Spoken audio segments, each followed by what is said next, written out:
Bogus Basin is a big community asset. More than 300,000 skiers and riders visited Bogus last winter, and thousands enjoy the area in the summer too. But the forest at Bogus is sick and dying. 50 to 90% of the Douglas fir trees in the area are infected with dwarf mistletoe and bark beetles. What we're seeing up here is a lot of trees have died or are going to die in the next few years. Dwarf mistletoe weakens a Douglas fir tree, causing growth deformities called witch's brooms. And then bark beetles move in and kill the tree very quickly. It is a 1-2 punch because the bark beetle acts much faster and comes in and will kill a whole clump of trees at one time. In the past, you would see it in little clumps of 3 to 5, maximum maybe 10 trees. Now we're seeing clumps of 50 to 100 trees getting attacked at once. Boise National Forest officials call the situation a crisis.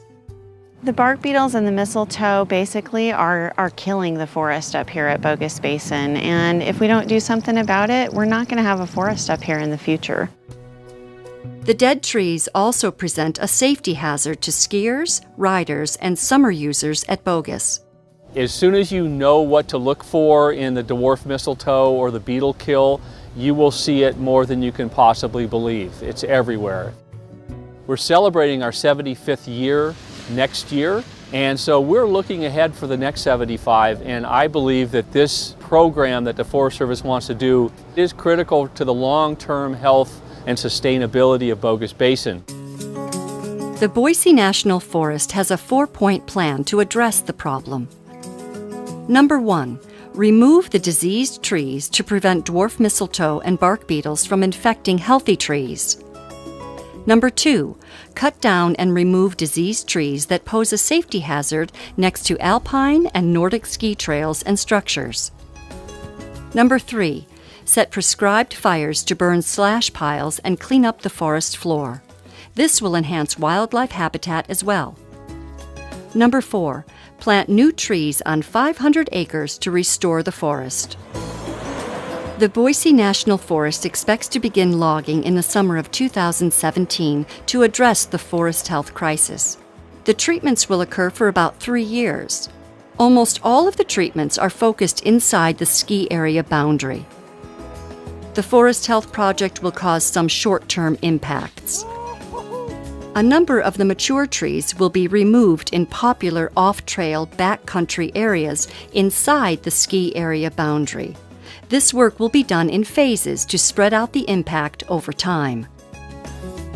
Some off-trail areas will be closed to protect new tree seedlings from being damaged by skiers and riders after tree planting occurs. We're going to plant trees in between the runs. Some of those off-trail areas are going to have to be closed for a little bit of time while those trees grow up high enough that they don't get damaged by skiers. Log truck traffic. There will be 3 different haul route options for log trucks: Harris Creek Road, Bogus Basin Road, and Grimes Creek. The Forest Service won't know which routes will be used until a buyer purchases the timber in a competitive bidding situation. The buyer will determine whether the logs go to a sawmill in Oregon or in Idaho. The nearest Idaho sawmill is located near New Meadows. It will be critical that our skiers and riders have a little patience with what's going to happen. There will be some short-term closures. If we can cut some more brush and add some more acreage, you may have to move over a couple lines to get that same skiing experience you're looking for. We've got to put up with a little pain before we get the pleasure of a beautiful, healthy forest. The Bogus Basin Forest Health Project is endorsed by the Idaho Conservation League, the cities of Boise, Eagle, Meridian, Star, and Garden City, also the Society of American Foresters and Governor Butch Otter. Because it's a recreation area, it's really important to ensure public safety, and so that's really at the forefront of everyone's mind. There are going to be some changes up here. We're going to need to be flexible. In the grand scheme of things, we want to make sure that this remains a safe and enjoyable place for recreation for years to come and decades to come. For more information about the Bogus Basin Forest Health Project, go to the Boise National Forest website or contact Stephanie Curley at the Mountain Home Ranger District at 208-587-7961.